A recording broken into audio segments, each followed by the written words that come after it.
Buenos días, soy Ángel Aurelio González Amosorrutia, curador independiente.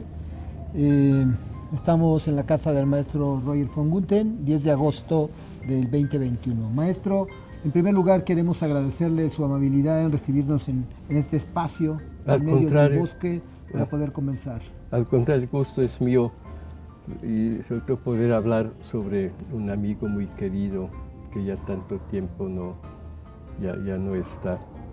Entonces espero que pueda contribuirles algo para... Con mucho gusto, maestro. ¿Nos puede conversar cuándo llega a México? ¿Cómo se incorpora usted a este movimiento llamado de la ruptura? Aunque sí, sabemos que ustedes no tenían intención de romper con nada, sino era un grupo de artistas. ¿Cómo fue su llegada a México? ¿Cómo fue su encuentro con el muralismo, con la pintura mexicana? ¿Y cómo fueron sus propuestas en este sentido? Sí, aquí con un amigo. Yo vivía antes año y medio en Ibiza, en España, y dije, ¿qué vamos a hacer? ¿Qué viaje vamos a hacer? Pues se estrenó recién la carretera panamericana, pensamos, ¿por qué no vamos a Atlanta? De ahí en autobús recorremos toda la carretera hasta Patagonia. Muy bien, nos pusimos en movimiento, llegamos a Laredo, llegamos a México. Me pareció muy grande, nos busqué en el mapa un lugar en el mar cercano, que era Manzanillo. Fuimos a Manzanillo, 18 horas de camión, y ahí me puse a pintar, como también un año o algo, pero finalmente a mi amigo le dio paperas, se enfermó, tuvo que regresar, me quedé solo. Y cuando se acabó el día tenía que regresar a México a ver qué hacía allí. Y regresé justamente la noche del temblor, cuando se cayó el ángel. 57. ¿Verdad? 59 fue, creo. 57. 57. ¿Ah, sí? Sí, claro. Sí, me acuerdo. Por ahí pasó el camión. Y en México, pues, tomé un cuarto en la colonia Nápoles. Luego fui al centro a ver, alguien me había hablado de la librería alemana con Kolb, y pregunté a Kolb qué podía hacer. Me dice, pues vaya a la Galería Sousa, que es junto con la Prise y otra más, eran galerías que no eran solamente para pintores de la escuela de pintura mexicana, ¿no? Esta mítica Galería Prise, fundada por Vladi, por Filonel, Héctor Javier. Sí. Había otra, ahorita no me acuerdo el Proteo, la Proteo, que fue posterior a la Galería Prise, efectivamente. Sí. Era un papel muy importante, precisamente porque el Estado tenía copado los espacios de aquella... Totalmente, que no fuera la Escuela Mexicana de Pintura, maestro. Sí. La primera abertura que hubo, que es cuando Miguel Salas Ansúrez hizo director de Bellas Artes. Entonces se organizó, ¿cómo se llamaba?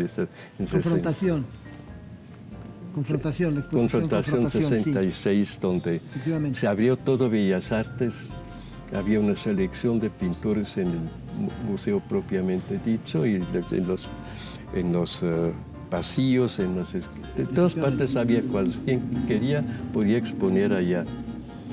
Entonces me acuerdo que Manuel Felgueres me mostró un número de la revista Alarma que decía Gran Trifulca de Artistas en Bellas Artes, y parece que la culpa fue de un tal señor Kandinsky, comunista y ruso, ¿no? Sí. Efectivamente. Maestro, después estamos en el 68, donde usted... primero le agradecería que nos compartiera sus recuerdos de este momento tan complicado en la vida política, en esta ruptura, en esta violencia. En 1968, primero en este momento, y después en la Galería Juan Martín, donde usted participa en esta mítica exposición 9 pintores mexicanos. Sí, claro, Juan Martín quería un grupo de pintores de base, digamos, ¿no? Con exclusividad. Y él también, cuando no se venía, él nos compraba obra.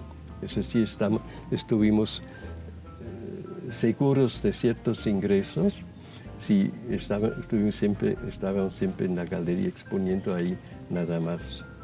Había otros pintores que exponían, pero principalmente este grupo de los 9 pintores. Momento complicado políticamente, el control del Estado, Sí, la represión. sí, justamente porque luego se iban a celebrar las Olimpiadas y el Estado, el gobierno hizo un salón solar. No queríamos realmente participar por razones sí, de resistencia y nos reunimos, ¿qué vamos a hacer? Y fulano dijo, yo no voy a exponer con Mengano, imposible, no me gusta, y cómo sería una exposición, si sería muy caótico. Entonces dijo, creo que Juan o Manuel Felgueros, si no nos aguantamos no vamos a tener nada. Entonces así como, bueno, nos aguantamos y cada uno le dieron un espacio en el MUCA, en el Museo de la UNAM, una pared allá por allá. Ahí nos pudimos a trabajar, a pintar y resultó algo muy fuerte, algo que tuvo mucho impacto también en la crítica. Que nadie hablaba de ruptura, entonces simplemente eran los salones independientes. Efectivamente. En el 68, 69, 70. Sí, y esto me lleva a su relación con Juan García Ponce, a la importancia de la crítica de arte, no desde el punto de vista solo académico, que él era un gran conocedor de arte, sino él era un literato sí. Que tenía una manera de vivir la pintura. De asimilar la pintura, ¿no? Él supo ver y al mismo tiempo en su mente se creó una imagen que se puede transmitir en palabras. Seguramente la ayudó con esto con Fernando, que era pintor también, su hermano, pero su poder de asimilación era tan grande, tan vivo, ¿no? Cuando se leen sus escritos. No son críticas, son conversaciones, son convivencias con la pintura. Y también como escritor, un gran escritor, como literato, lo que ha escrito creo que es muy importante, sigue siendo importante, ¿no? Con la Casa del Lago también, donde exponíamos, la Galería Sousa, la Galería Juan Martín. Efectivamente. El Tirol, el Café Tirol, el Café Kinneret, donde jugábamos ajedrez y nos veíamos en la Zona Rosa. Con los murales efímeros también de José Luis Cuevas. Pues sí, también Y las galerías tenían un papel claro. No solamente de venta, de comercialización, sino eran espacios precisamente. La Zona Rosa era un espacio. Era un espacio, las galerías, sí. ante tener copado, ante no haber espacios, se volvieron núcleos de la discusión. Sí. Algo importante, maestro, que es algo que usted ha señalado tanto de Juan, también Carlos Monsiváis, su participación activa en 1968 como crítico, como tal, esta relación que ellos tienen. Claro. Nadie en esa época, ustedes hace rato hablaba, se daba natural, era como tal. Usted también viene de una visión de la música, ¿sí? De su propia estructura estética en la composición musical. ¿Nos puede conversar un poco de esto, maestro? Al mismo tiempo que estuve estudiando pintura en la Escuela de Artes y Oficios en Zurich, bajo la dirección del teórico de color Johannes Sitten, estudié música con un compositor suizo. Durante como 3 años escribía música y trabajaba, aprendía.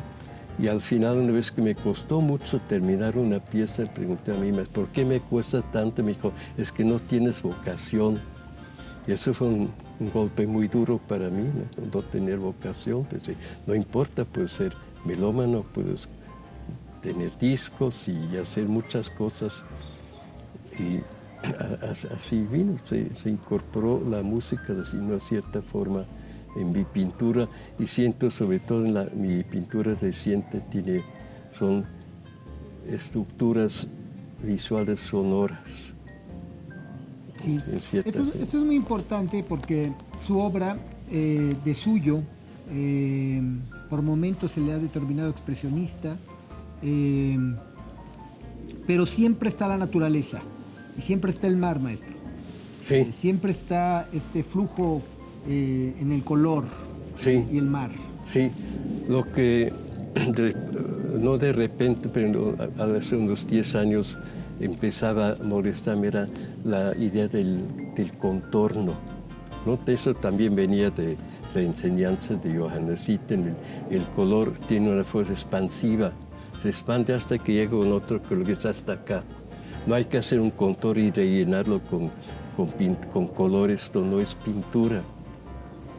Entonces, siento, eso es lo principal que en este cambio de estilo, si quiere, que ha habido en mi pintura, la renuncia al contorno. Sí, y esto es importante también porque usted habló hace unos momentos de su participación en galerías y también en Casa del Lago, que se vuelve un espacio muy importante también. Muy importante, para sí. la exhibición de estos artistas notables ya, independientemente de su juventud, pero también el papel de Juan como crítico literario, la traducción, digamos, de Pierre Klossowski, la incorporación al teatro con Gurrola. Sí, Usted participa con un cartel precisamente. Un cartel y escenografías. Escenografías. ¿Nos puede conversar un poco de esto, maestro?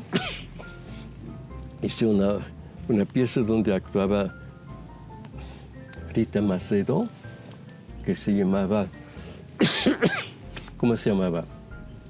12 y 13. 12 y 13 fue una.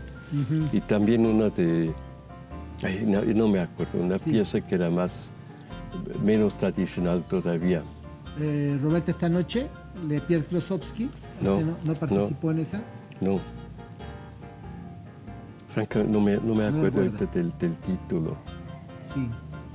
Pero bueno, es importante la confluencia no solamente de pintores, escritores, de literatos, de escenógrafos, en este núcleo que es la Casa del Lago. Y también me lleva a un tema que está presente siempre y que es una de las observaciones que Juan siempre realizó sobre su pintura del erotismo en su pintura, maestro. Esta relación del cuerpo integrada precisamente este universo de los elementos. Claro. ¿Nos puede conversar un poco? Estoy pensando ¿qué puedo decirle? La Casa del Lago era un lugar muy abierto, ¿no? Bellas Artes siempre tenía cierta solemnidad, cierto peso cultural, digamos, y la Casa del Lago era abierto, el lago, su situación, había conciertos, había conferencias, y Juan era el director de la Casa del Lago. No, era Juan Vicente Melo. Juan Vicente Melo. Pero él participaba, Juan Vicente participaba. Claro que sí. Las pachangas con Juan Vicente Melo, sí. También algo notable. Me acuerdo una vez yo tenía una moto después de una medianoche, bajando Insurgentes a toda velocidad. Maravillosa época. Sí. Nos lleva también a la presencia del gato, maestro. El gato que permanente en su obra, en el cuento que realiza y posterior novela Juan García Ponce. Claro. ¿Nos puede conversar un poco sobre esto? Sí, él quería que no le ilustrara el cuento, pero que hiciera algo con un gato que tenía que ver. Y me acuerdo, él tenía un cuadro con el gato en desnudo, ¿verdad? Sí. O era un dibujo. Sí. No me acuerdo bien, pero sí. Sí, siempre fue una presencia del gato en la obra de Juan. Sí, los gatos. Luego también, cuando vivía en Tacámbaro, tenía una tortuga que luego regalé a Juan, que él llamaba Prudencia. Entonces, de los gatos, Prudencia, y Juan con Michel Alban, todo esto era un mundo muy fértil. Y creo que lo que era tan importante era que cada periódico tenía su reseñista. Entonces uno hacía una exposición y salían por lo menos 10 críticas. Y todo esto formaba una plataforma de intercambio de opiniones que era realmente muy fructífero, muy fértil, muy importante. Maestro, me lleva también a preguntarle sobre estos murales tan importantes que son los murales de Osaka. Ah, de Osaka, actualmente sí. se exhiben en el Museo Manuel Felgueres. Sí. Donde usted participa. Sí, sí. ¿Nos puede hablar Sí, del era tema? un proyecto para la Feria Internacional en Osaka en 70, creo que fue, ¿no? Nos comisionaron a, éramos 8 pintores o 11. Sí, estaba Corsa, Lilia Carrillo, Sí. Vlad, Cada uno Luis. tenía una tela ya pensado para cierta parte en el pabellón mexicano en Osaka. Sí, Entonces llegamos, pintamos en una fábrica de Carlos García Ponce. Y cuando llegamos la primera vez, ahí están las telas colgadas, enormes. Y llegaba Manuel Felgueres con Lilia, y Lilia con la canastita, con los pinceles, unos trapos. Y me dijo, pero Lilia, mira esto, ¿qué vas a hacer con esto? No te preocupes, Manuel, algo va a salir. Y se puso a pintar a su manera de poco a poco. Es un cuadro muy maravilloso, ¿no? Que todavía podemos ver en el Museo de Manuel Felgueres en Zacatecas. sí, también su relación personal con ellos. Usted Claro. fue muy importante, maestro. Porque Claro. era un grupo tan cohesionado. Vicente Rojo, Sí, todos. Manuel Felgueres, Arnaldo Cohen. De una forma muy natural, y mucho tenía que ver en esos cafés El Tirol y del Kinneret, donde nos reuníamos a discutir, tomar café. Maestro, esta época tan importante, esta relación de Juan García Ponce con Carlos Monsiváis, que confluyen en muchos espacios. ¿Por qué es importante una exposición de esta generación, maestro? De que la gente conozca a Juan García Ponce, Carlos Monsiváis y a los escritores de esa época y a Sí. los artistas. Porque era una época tan fértil, tan maravillosa, ¿no? Humanamente, artísticamente, de un valor humano que ahora hay tanta especularización del arte que ya es otra cosa, ¿no? Usted en alguna ocasión declaró que el papel de los curadores es preponderante y por encima del artista. Pues así lo vieron en un congreso que había en el año 2000, que dijeron así casi textualmente, ahorita el panorama del arte en todo el mundo es tan complicado que solamente nosotros que estamos enterados de todo podemos dar contexto a la obra de los artistas. Entonces la obra de repente pasaba, era como materia, ¿no? Al servicio de los curadores. Hace de ser sujeto-objeto. Es así, es, sí. En un mundo muy industrializado, Sí. con la tecnología. Sí. ¿Cuál es su opinión sobre el arte y estas nuevas tecnologías, maestro, para cerrar la entrevista? Creo que son muy negativas esas tecnologías, ¿no? Que todo ocurra en una pantalla, o que sea más, para que realmente ocurra tenga que salir en una pantalla, es terrible, sí, ¿no? Pues una falta de dimensión, esta es la realidad. La pantalla puede darme información, pero no me da conocimiento. El conocimiento lo tengo cuando convivo con todo lo que me rodea, escucho, hablo, pienso, ¿no? No verlo en dos dimensiones. Perfecto, maestro. Pues no me queda más que agradecerle. Si usted quisiera agregar algo más. Pues habría mucho que decir, pero por lo pronto creo que ya. Puede usted decirlo, maestro, Okay. cuando le guste. Estamos abiertos. Quisiera. Pues me parece muy importante recordar a Juan y a Carlos Monsiváis, porque justamente por lo orgánico que era esa época, que el intercambio, no por medios de tecnología, sino personal, nos veíamos personalmente. Yo iba cuando incluso vivía en Tacámbaro, cada semana iba un día a México a ver, y el anterior a ver qué había de nuevo. Sí. Y ahorita hay tantos eventos producidos por alguien, consumidos por el público. Me da pena que sea así, porque siento que el arte siempre es participativo. ¿No? Yo también pinto, pero también veo otros cuadros, escucho música, leo libros, ¿no? Entonces, ¿Nos podría hablar del cuadro que está haciendo en homenaje a Juan García Ponce, maestro? Que gracias a su hijo amablemente no solamente nos recibe, sino que dedica en el momento, realiza un cuadro de todo. Pues este cuadro tengo trabajando más de medio año desde que supe, porque no quería hacer una obra, un cuadro y ahí como decoración, sino algo grande, convivir interiormente con Juan, con su memoria. ¿Cómo ha sido este proceso creativo de convivir con su memoria, maestro? Una hermosa frase. Pues en parte leyendo sus textos y acordando. Siempre era alguien tan presente, ¿no? Y quizás esto era tan importante, la presencia personal en esta época de cada uno. Que agradecemos que realice un homenaje a Juan con este cuadro.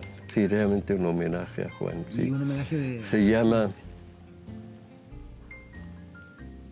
La aventura del más acá. El más acá es que lo que nos toca. Y pensando en Juan siempre me toca la memoria de su presencia. Perfecto. No es algo que él ocupa, quién fue Juan, sino todavía es una presencia viva para mí, Juan. Una presencia. También por las veladas en casa de él en México, con Michel Alban, ¿no? Que era siempre todo el mundo que se veía ahí cuando estaba enfermo ya. Todo es algo que me mueve mucho, me conmueve mucho todavía pensando en él. Pues estamos muy agradecidos de encima. Y así que un momento se vuelva vivo su mundo maravilloso. Es muy bueno, maestro, porque esta exposición no solamente tendrá colecciones de Carlos Monsiváis y del propio Juan García Ponce y de Rogelio Cuéllar, que también le tomó muchas fotografías a usted, Rogelio Cuéllar, sí, de sí. esta generación, maestro. Sí, sí, claro. ¿Nos puede comentar algo de Rogelio? ¿Algún recuerdo de él? Sí, sobre todo hicimos una cosa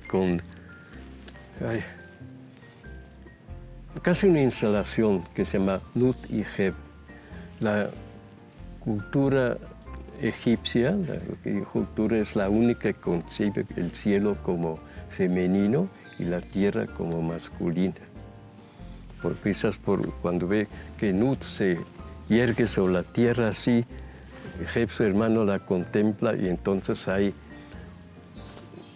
el Nilo se trae el agua, ¿no? Es una cosa de la cultura egipcia única a su manera. Entonces hizo una especie de instalación con Yolanda López, ¿no? Sí, su modelo. La habrá visto como modelo. Sí, que lo visité hace muchos años con ella. Sí. Perfecto, maestro. Pues para mí es un honor, un privilegio de vida poder conversar con usted. No, pues, y le agradecemos, maestro. Muchas gracias. al contrario, gracias a ustedes.